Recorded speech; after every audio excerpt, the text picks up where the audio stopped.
안녕하세요, 백다마입니다. 여러분들은 중국 시장에 대해서 어떻게 생각을 하시나요? 저 개인적으로는 투자처로서는 좀 우호적인 생각을 갖고 있습니다.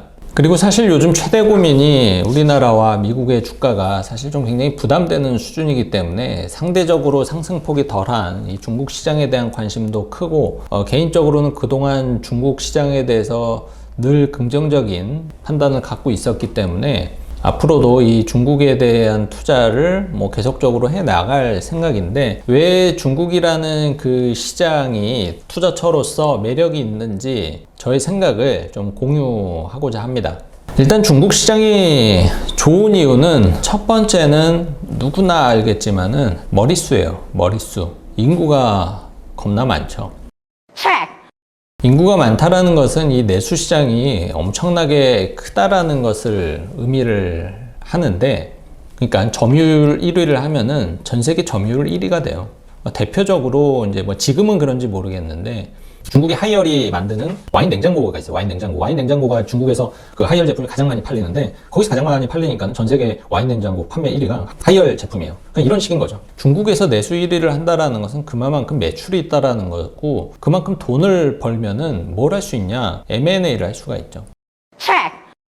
여러 기업을 살 수도 있고, 혹은 투자를 할 수도 있고, 돈이 결국에는 곧 힘이기 때문에 그러한 자본력을 갖고 또 기술을 상승시키고 마케팅을 하고, 그럼으로써 전 세계적인 기업으로 이제 발돋움을 할 수가 있는 거죠. 그래서 내수 시장이 일단 크다라는 것은 지금 자본주의 사회에서는 엄청난 장점입니다. 그리고 이제 또 한 가지 이슈가 있는 게 이 코로나로 인해서, 예전에는 정말로 이렇게 대한민국 국가 안에 있는 기업이라고 하더라도 시장은 전 세계를 상대로 해서 장사를 할 수가 있었었죠. 근데 이제 지금은 그게 조금 점점 힘들어지죠.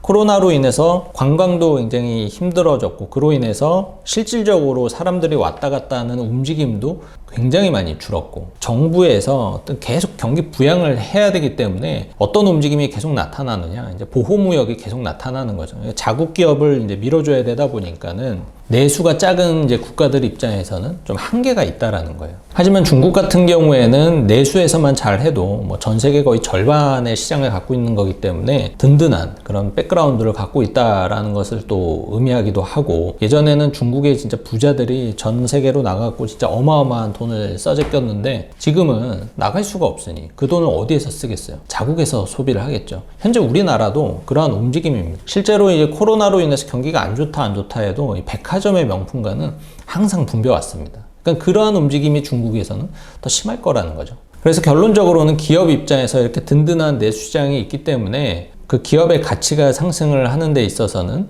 굉장히 큰 메리트를 갖고 있는 이제 시장이다. 저는 이제 그렇게 판단을 하고 있고, 두 번째는 뭐냐면은 이제 정치 시스템입니다. 공산주의.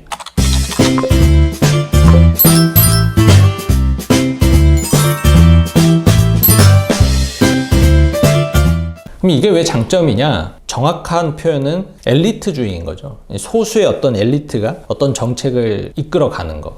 그 시스템을 갖고 있는 게 이제 중국이죠. 이 시스템의 최대 장점은 의사결정이 빠르다. 그리고 방향이 정해지면은 계속 간다. 이런 장점이 있어요. 물론 엘리트주의 같은 경우에는 반드시 어떤 독재라든지 이런 것들이 또 수반이 될 수 있기 때문에 좀 안 좋은 결과를 나올 수도 있겠지만, 어쨌든 그런 시스템 자체는 그 대가리가 투명하고 똑똑한 인간이면은 굉장히 효율성을 낼 수 있다라는 거예요. 그런 더디게 가는 와중에 중국 같은 나라는 반도체 키우자, 그럼 반도체 키우자, 전기차 키우자, 그럼 전기차 키우는 거예요. 그냥 스트레이트로 쭉 달려나갈 수가 있다라는 거죠.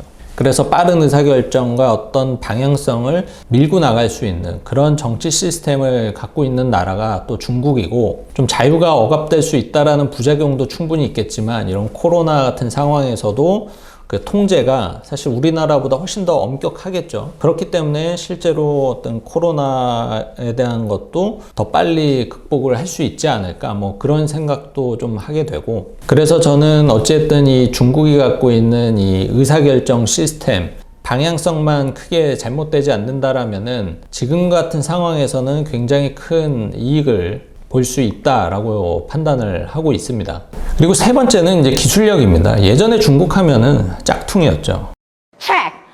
그런데 지금은 기술적으로 무시할 수 없는 회사들이 많아졌어요. 뭐 대표적으로 DJI라는 드론 업체, 드론 같은 경우에는 뭐 전 세계에서 뭐 압도적인 시장 점유율을 갖고 있죠. 샤오미도 뭐 진짜 지금은 제품 써보면은 너무나 훌륭한 가성비를 갖고 있는 제품을 만들어낼 수 있고, 이렇게 기술력이 계속적으로 이제 빠르게 상승할 수 있는 이유는 아까도 이제 언급한 어떤 정치 시스템, 그런 의사결정 시스템도 이제 한몫을 하는데, 거기에다가 자본력까지 합쳐져서 어떤 전 세계의 어떤 유망한 기업을 합병을 한다든지, 유망한 인재를 뭐 연봉 10억, 20억 주고 데려와가지고 기술 개발을 이제 한다든지, 이런 움직임이 계속되다 보니까는 이제 어느덧 중국이라는 나라가 기술적으로도 굉장히 훌륭한 기업들을 이제 많이 갖고 있는 이제 그러한 이제 나라가 된 거죠.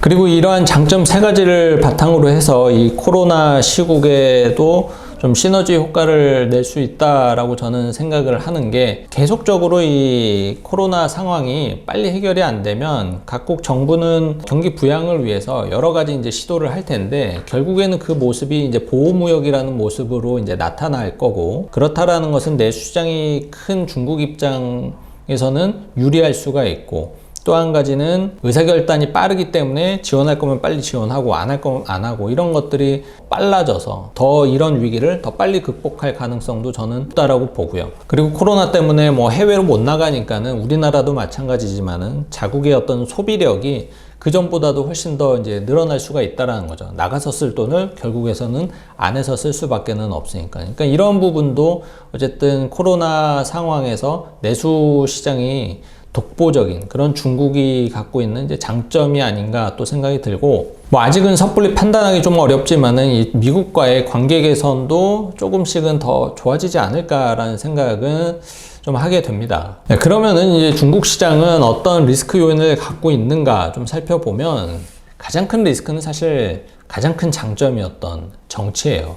이게 이 엘리트주의는 결국에 가장 큰 부작용은 독재를 낳는다라는 거죠. 그리고 그 권력을 유지하기 위해서 엄청난 이제 부정부패가 생기고, 그로 인해서 어떤 전반적인 사회 분위기가 굉장히 안 좋아질 수가 있고, 그래서 가장 큰 장점이기도 하지만 가장 큰 약점이기도 한 게 바로 이 정치 부분입니다. 그리고 이러한 것들이 쌓이고 쌓여서 아직은 중국이라는 나라의 그런 신뢰도가 뭐 예전에 비해서는 많이 올라갔지만 아직까지도 많이 좀 부족하다. 그러니까 어떤 그 투명성에 대한 어떤 뭐 통계에 대한 이런 것들도 사실 있는 그대로 믿기가 좀 어렵다라는 게 뭐 아직까지는 좀 리스크 요인이 아닌가 좀 생각이 들고요.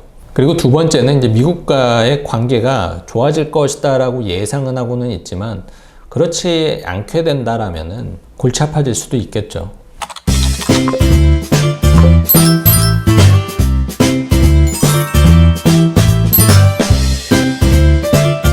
종합적으로 이렇게 봤을 때 냉정하게 살펴보면 우리나라가 성장하는 그 속도보다는 중국이 성장하는 속도가 월등히 빠를 것이다라는 게 저의 판단입니다. 그리고 부도 위험, 이런 리스크 요인들도 사실 중국이 우리나라보다 그 위험률이 크다라고 생각을 하지는 않아요. 그래서 저는 그냥 장기적으로 중국이라는 시장은 투자자로서 어떤 수익률을 극대화하기 위해서 너무나 매력 있는 시장이 아닌가라는 생각을 갖고 있습니다. 네, 오늘은 이렇게 중국에 대한 저의 생각을 좀 말씀을 드렸는데, 투자를 할 때는 뭐 개인적인 감정보다는 그냥 팩트와 어떤 예상치만 갖고 접근을 하는 게 가장 좋다라고 생각을 해요. 그렇기 때문에 뭐 중국이든 뭐 일본이든 뭐 색안경을 끼고 그 나라를 바라보기보다는 어떠한 경쟁력을 갖고 있는지 좀 객관적으로 판단을 해서